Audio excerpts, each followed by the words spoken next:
Welcome students. तो आज हम अपने सेकंड चैप्टर में लास्ट केमिकल कंपाउंड की बात करेंगे जिसका नाम है ब्लीचिंग पाउडर। इसकी इंपॉर्टेंट एप्लीकेशंस, इसकी प्रॉपर्टीज, इसकी प्रिपरेशन सब देखते हैं।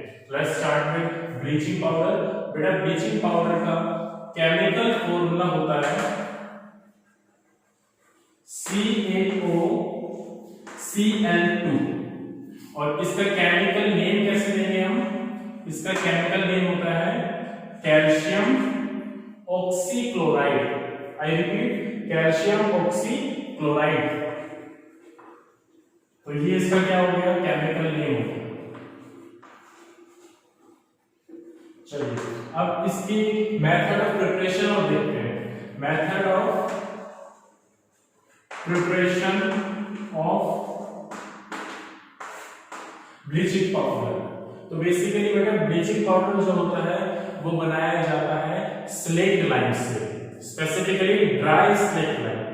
ड्राई होना चाहिए, ठीक है। स्लेक्ट लाइम क्या होता है हमारे पास? Calcium hydroxide. Dry slaked lime. Slaked lime को एक नाम से जानते थे क्या? कैल्शियम हाइड्रोक्साइड, ठीक है। इसको ट्रीट किया जाता है किससे? क्लोरीन गैस से। ये क्लोरीन गैस कहां से आई? ये आपको मैंने पिछले लेक्चर्स में आपको मैंने पढ़ाया था कॉस्टिक सोडा के बारे में। उधर जब हम कॉस्टिक सोडा को प्रिपेयर कर रहे थे तो उस दौरान जो बाय प्रोडक्ट निकल रही थी, कौन सी गैस निकल रही थी? एक तो हाइड्रोजन गैस निकल रही थी और क्लोरीन गैस निकल रही थी। वो क्लोरीन गैस भी यहाँ पे यूज होती है क्या बनाने में? ब्लीचिंग पाउडर बनाने में, ठीक है। तो स्लेक्ट लाइम को ट्रीट करते हैं किससे? क्लोरीन गैस से। अब देखो बनेगा क्या? Bleaching powder CaOCl2 along with water। याद कैसे करना है आपको? देखो यहाँ पे कैल्शियम है, यहाँ पे कितने ऑक्सीजन बेटा? 2। हाइड्रोजन भी कितने हैं? 2। यहाँ पे कैल्शियम को एक ऑक्सीजन दे दो, कैल्शियम को एक ऑक्सीजन दे दिया और ये 2 Cl इसको दे दो, CaOCl2, ठीक है। यहाँ पे भी 2 हाइड्रोजन बचते हैं और एक ऑक्सीजन, वो बाहर निकल गया वाटर के फॉर्म में। तो इस तरीके से हमारे पास ब्लीचिंग पाउडर बनता है with the help of dry slaked lime. ये जो ब्लीचिंग पाउडर बनके तैयार होता है वाटर के अंदर, ये जो बनके तैयार होता है, ये जो टोटल सॉल्यूशन होता है, ओवरऑल सॉल्यूशन होता है, ये थोड़ा सा मिल्की होता है। ये बात याद रखना। ये जो सॉल्यूशन बनके हमारे पास तैयार होता है, लास्ट में जो प्रोडक्ट हमारे पास बनके तैयार होता है, थोड़ा सा कैसा होता है? मिल्की होता है। वो मिल्की किसकी वजह से होता है? क्योंकि रिएक्शन के दौरान थोड़ा बहुत स्लेक्ट लाइम क्या होता है? बच जाता है, ठीक है, अनरिएक्ट रह जाता है। पूरी रिएक्शन कंप्लीट 100% तो शायद नहीं हुई होगी, तो उस दौरान जो अनरिएक्टेड बच जाता है उसकी वजह से हमारा जो प्रोडक्ट होता है उसका मिल्की कलर आ जाता है। इसके बाद हम बात करेंगे प्रॉपर्टीज की। Properties of bleaching powder. तो जो ब्लीचिंग पाउडर होता है बेटा, it is a yellowish white powder. Yellowish white colour का एक पाउडर होता है बेटा। ये सोल्यूबल होता है कोल्ड वाटर में। It is soluble in cold water. ये वाटर में सोल्यूबल हो जाता है। It is soluble in cold water. इसके बाद थर्ड जो प्रॉपर्टी है वो है एक्शन ऑफ एयर। एयर का क्या इफेक्ट होता है ब्लीचिंग पाउडर पे? तो देखो जब ब्लीचिंग पाउडर को एक्सपोज किया जाता है एयर के अंदर, तो एयर के अंदर वैसे तो बहुत सारी गैसेस होती हैं, oxygen, carbon dioxide, nitrogen, helium, hydrogen, पता नहीं क्या क्या, लेकिन जो ब्लीचिंग पाउडर होता है वो कार्बन डाइऑक्साइड गैस के साथ रिएक्शन करता है। कार्बन डाइऑक्साइड गैस के साथ रिएक्शन करता है और क्या बनाएगा? देखो यहां से क्या बना देगा? कौन सी गैस यहां से बाहर निकल सकती है? यहां से गैस बाहर निकलती है कौन सी? Chlorine gas. आपको याद रखना है जब ब्लीचिंग पाउडर रिएक्शन करता है कार्बन डाइऑक्साइड के साथ, एयर के साथ रिएक्शन करता है, तो कौन सी गैस बाहर निकलती है? Chlorine gas. और इसके अलावा क्या बनके तैयार हो जाएगा? CaCO3 यानी कि कैल्शियम कार्बोनेट।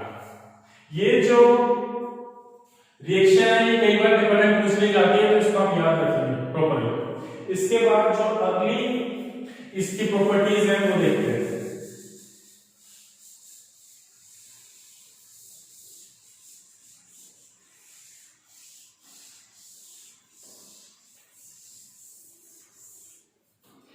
तो जो अगली प्रॉपर्टी आती है बेटा इसमें वो आती है action of acid.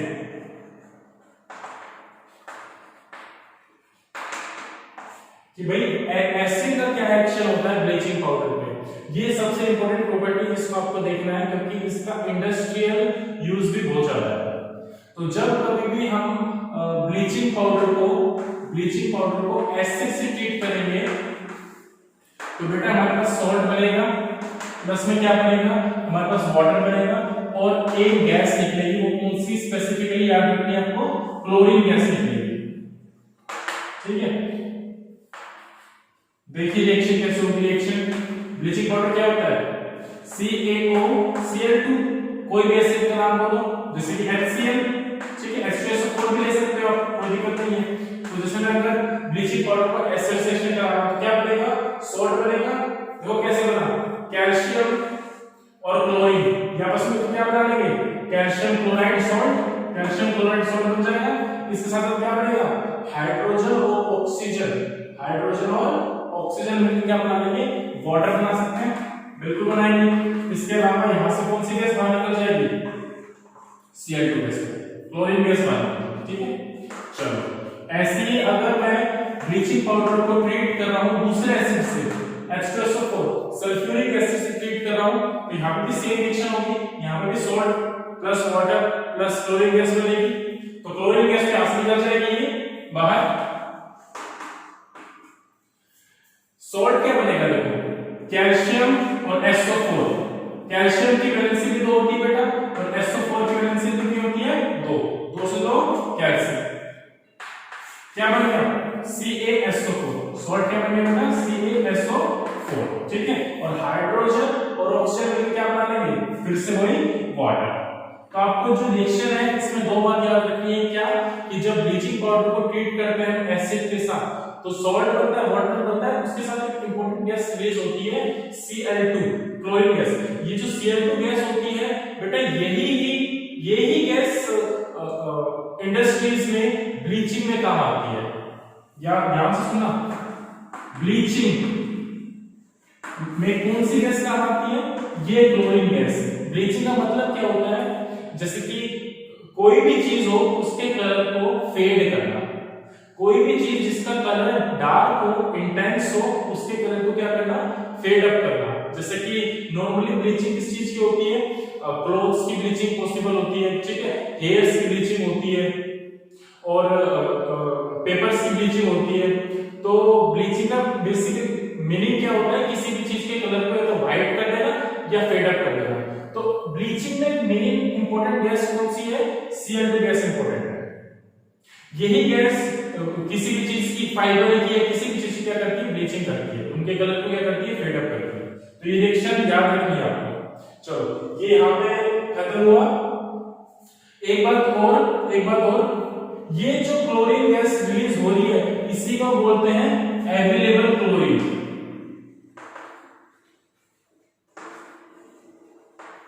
Available chlorine का मतलब क्या है, अवेलेबल क्लोरीन का मतलब है कि उतनी क्लोरीन गैस हमारे पास अवेलेबल है जो कि किसी भी चीज की क्या कर सकती है, ब्लीचिंग कर सकती है। यहाँ पर हमारे पास अगर ब्लीचिंग पाउडर अच्छी क्वालिटी का होगा तो वो एसिड के साथ रिएक्शन देने के बाद काफी large amount of chlorine gas release कर सकता है, और अगर जितनी ज्यादा हमारे पास क्लोरीन गैस बाहर रिलीज होगी उतनी ही अच्छे से किसी भी फाइबर की ब्लीचिंग हो सकती है। इसका मतलब यही है कि जितना ज्यादा अवेलेबल क्लोरीन होगा उतना ही किसी फाइबर या किसी चीज की ब्लीचिंग प्रॉपर्ली और अच्छे से हो सकती है। ठीक है, हाँ। तो क्वालिटी ऑफ ब्लीचिंग पाउडर, मतलब कि ब्लीचिंग पाउडर अच्छी क्वालिटी का है या खराब क्वालिटी का है, वो किस पे डिपेंड करता है, अवेलेबल क्लोरीन पे। ठीक है, मतलब वो ब्लीचिंग पाउडर कितना क्लोरीन हमें दे सकता है उस पे डिपेंड करती है उसकी क्वालिटी। चलो, तो ये सारी इसके क्या हो गए बेटा, इसकी प्रॉपर्टीज हो गई। अब इसके यूजेस देख लेते हैं कि यूजेस क्या क्या है इसके। जो ब्लीचिंग पाउडर होता है वो इंडस्ट्रीज में स्पेसिफिकली अगर मैं बोलूं तो टेक्सटाइल इंडस्ट्रीज में काफी वाइडली यूज होता है। लाइनन, जो भी आर्टिफिशियल फाइबर्स होते हैं, लाइनन, रेयन, उन सब की ब्लीचिंग करने में इस्तेमाल होता है। ठीक है, इसके साथ साथ जो पेपर इंडस्ट्रीज होती हैं, पेपर इंडस्ट्रीज में भी ब्लीचिंग करने में काम होता है ये हमारा ब्लीचिंग पाउडर। ठीक है, इसके अलावा जो वूल्स होते हैं उनको ये अनश्रिंकेबल बनाता है, जैसे कॉस्टिक सोडा बनाता है बिल्कुल वैसे ये भी क्या बनाता है, अनश्रिंकेबल बनाता है। इसके अलावा हमने देखा है अभी कि जो ब्लीचिंग पाउडर होता है, ब्लीचिंग पाउडर जो होता है वो कौन सी गैस रिलीज करता है, क्लोरीन गैस रिलीज करता है ना। तो क्लोरीन गैस रिलीज करने की वजह से इसको हम एज डिसइंफेक्टेंट भी यूज कर सकते हैं, इसको हम एज डिसइंफेक्टेंट भी यूज कर सकते हैं, क्योंकि हम जानते हैं जो क्लोरीन गैस होती है वो जर्म्स को किल करती है, ठीक है। और क्या एप्लीकेशंस हो सकती है इसकी, जो ब्लीचिंग पाउडर होता है वो क्लोरोफॉर्म बनाने में भी काम आता है, क्लोरोफॉर्म बेटा होता है CHCl3, ठीक है। क्लोरोफॉर्म की इंडस्ट्रियल प्रिपरेशन में भी कौन काम आता है, ब्लीचिंग पाउडर काम आता है। इसके अलावा और क्या एप्लीकेशन हो सकती है, देखो सबसे इंपॉर्टेंट एप्लीकेशन जो है वो आपको जाननी है, जितनी भी केमिकल इंडस्ट्रीज हैं around the world, around the countries, वो सारी केमिकल इंडस्ट्रीज में जो ब्लीचिंग पाउडर होता है वो यूज होता है as an oxidising agent, as an oxidising agent. Oxidising agent पर जल्दी से याद करो क्या होता है, ऑक्सीडाइजिंग एजेंट वो होता है जो किसी और का ऑक्सीडेशन करे, जो किसी और के ऑक्सीडेशन में हेल्प करे, ठीक है। तो ब्लीचिंग पाउडर किस तरीके से यूज होता है, as an oxidising agent use होता है बहुत सारी केमिकल इंडस्ट्रीज में। वहां पे हम क्या करते हैं, इस ब्लीचिंग पाउडर को ट्रीट करते हैं insufficient amount of any acid, मतलब कि प्रॉपर अमाउंट में एसिड नहीं होता है, कम अमाउंट में होता है, उसको हम ब्लीचिंग पाउडर से ट्रीट करते हैं। तो देखो क्या बनेगा, कैल्शियम और सल्फेट बिल्कुल उसी तरीके से जो अभी थोड़ी देर पहले हमने रिएक्शन पढ़ी थी, कैल्शियम और सल्फेट आपस में मिलकर क्या बना देगा, CaSO4, और यहाँ पे इनसफिशिएंट अमाउंट है ना एसिड की, इसलिए जो हमने थोड़ी देर पहले रिएक्शन पढ़ी थी बिल्कुल वैसी रिएक्शन नहीं होगी, थोड़ा सा प्रोडक्ट हमें डिफरेंट मिलता है। यहाँ पे Ca और Cl आपस में मिलकर क्या बना सकते हैं, CaCl2, और इसके अलावा एक एसिड बनता है HOCl, ठीक है। इसका नाम होता है हाइपोक्लोरस एसिड। ये एसिड ज्यादा स्टेबल नहीं होता है, अनस्टेबल ही होता है, ठीक है ना, अनस्टेबल होता है। अनस्टेबल को वैसे स्क्वायर ब्रैकेट से दिखाते हैं, ठीक। तो अगर ये अनस्टेबल होगा तो इजीली टूट जाएगा, इजीली टूटेगा तो देखो बेटा कैसे टूटता है, ये HCl गैस और ये जो ऑक्सीजन है ये बाहर निकल जाता है, ये जो ऑक्सीजन बाहर निकला है इसको हम बोलते हैं नेसेंट ऑक्सीजन। नेसेंट ऑक्सीजन जो होते हैं बेटा ध्यान से सुनना, नेसेंट ऑक्सीजन जो होते हैं वो बहुत ही ज्यादा क्या होते हैं, रिएक्टिव होते हैं, वो किसी भी चीज की क्या कर सकते हैं, इजीली ब्लीचिंग कर सकते हैं, वो किसी भी चीज को इजीली क्या कर सकते हैं, ऑक्सीडाइज कर सकते हैं, ठीक है। तो अब ध्यान से समझना, मैंने थोड़ी देर पहले कहा था कि केमिकल इंडस्ट्रीज के अंदर जो ब्लीचिंग पाउडर होता है वो एज एन ऑक्सीडाइजिंग एजेंट की तरह यूज होता है, ऑक्सीडाइजिंग एजेंट जो किसी दूसरे का ऑक्सीडाइज करवाए। तो ये ब्लीचिंग पाउडर देखो बिल्कुल ऑक्सीडाइजिंग एजेंट की तरह बिहेव कर यूज होता है, इनको जो हम एसिड से ट्रीट कर रहे हैं तो हमें क्या मिल रहा है, नेसेंट ऑक्सीजन। ये नेसेंट ऑक्सीजन किसी और सब्सटेंस का क्या कर देता है, ऑक्सीडेशन कर देता है। इसी तरीके इसलिए हम कहते हैं कि जो हमारा ब्लीचिंग पाउडर है वो किस तरीके से बिहेव कर रहा है, किस तरीके से यूज हो रहा है, as an oxidising agent use हो रहा है, ठीक है। चलो ये खत्म हो गई सारी इसकी एप्लीकेशन। अब दिमाग में सवाल उठता है कि आखिर कैसे किसी क्लॉथ की या किसी फैब्रिक की ब्लीचिंग करते हैं, ये क्वेश्चन सबके माइंड में उठता होगा, तो इसको भी जरा देखते हैं कि मतलब आखिर ब्लीचिंग पाउडर की मदद से हम किसी भी फैब्रिक की, किसी भी क्लॉथ की हम ब्लीचिंग किस तरीके से कर सकते हैं, उनके कलर को फेड अप लाइट कैसे कर सकते हैं। तो बेसिकली होता क्या है, सबसे पहले हम सॉल्यूशन बनाते हैं ब्लीचिंग पाउडर का, हम सॉल्यूशन बनाते हैं किसका, ब्लीचिंग पाउडर का, ठीक है। और उस सॉल्यूशन के अंदर अपने जिस भी चीज को, जिस भी फैब्रिक को हमें ब्लीच करना है, जिस भी फैब्रिक के कलर को हमें फेड अप करना है, उसको हम उसके अंदर डालते हैं, ठीक है। थोड़े टाइम तक के लिए इसको रखते हैं, इसके बाद हम क्या करते हैं, जो हमारा क्लॉथ होता है उसको हम पास करते हैं दूसरे किसी कंटेनर के अंदर, जिसके अंदर एसिड होता है, ठीक है, एसिडिक सॉल्यूशन के अंदर पास करते हैं, ठीक है। अब क्या होगा देखो, हमने थोड़ी देर पहले ही पढ़ा था कि ब्लीचिंग पाउडर, बेटा ब्लीचिंग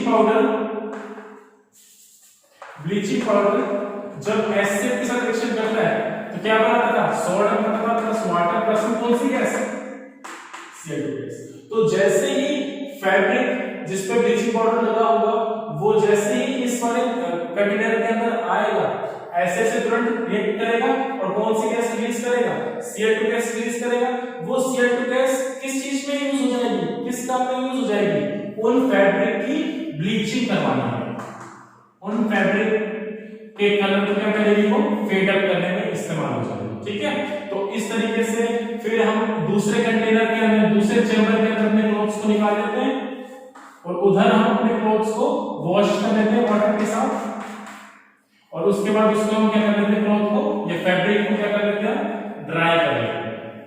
तो इस तरीके से किसी भी क्लॉथ की ब्लीचिंग हो पाती है, ठीक है। सबसे पहले हम क्लॉथ को किसी ब्लीचिंग सॉल्यूशन के अंदर डालेंगे, ब्लीचिंग सॉल्यूशन में डालने के बाद उसको किसी एसिडिक सॉल्यूशन के अंदर डालेंगे ताकि अवेलेबल क्लोरीन रिलीज हो सके और वो हमारे फैब्रिक की क्या कर सके, ब्लीचिंग कर सके। और उसके बाद हम उस फैब्रिक को किसी और कंटेनर के अंदर डालेंगे जिसमें हम उसको वाटर के साथ वॉश करेंगे और उसको फिर ड्राई करेंगे, ठीक है। चलो, कई बार क्या होता है, हमारे क्लॉथ के साथ थोड़ी बहुत एक्सेस में क्लोरीन लग के आ जाती है इधर, तो उस एक्सेस ऑफ क्लोरीन को रिमूव करने के लिए या न्यूट्रलाइज करने के लिए वी यूज एंटीक्लोर। एंटीक्लोर सब्सटेंसेस वो सब्सटेंसेस होते हैं जो कि एक्सेस क्लोरीन को रिमूव करने में काम आती है, जो कि एक्सेस क्लोरीन को न्यूट्रलाइज करने में काम आती है, ठीक है। तो ये बात याद रखना, एंटीक्लोर आर दो substances which are used to neutralize the excess of chlorine gas। जो भी हमारे फैब्रिक के ऊपर एक्सेस ऑफ क्लोरीन गैस लगी रह गई है उसको न्यूट्रलाइज कौन करता है, एंटीक्लोर सब्सटेंसेस यूज करता है। तो ये हमारा this is all about bleaching powder, ठीक है। Thank you so much.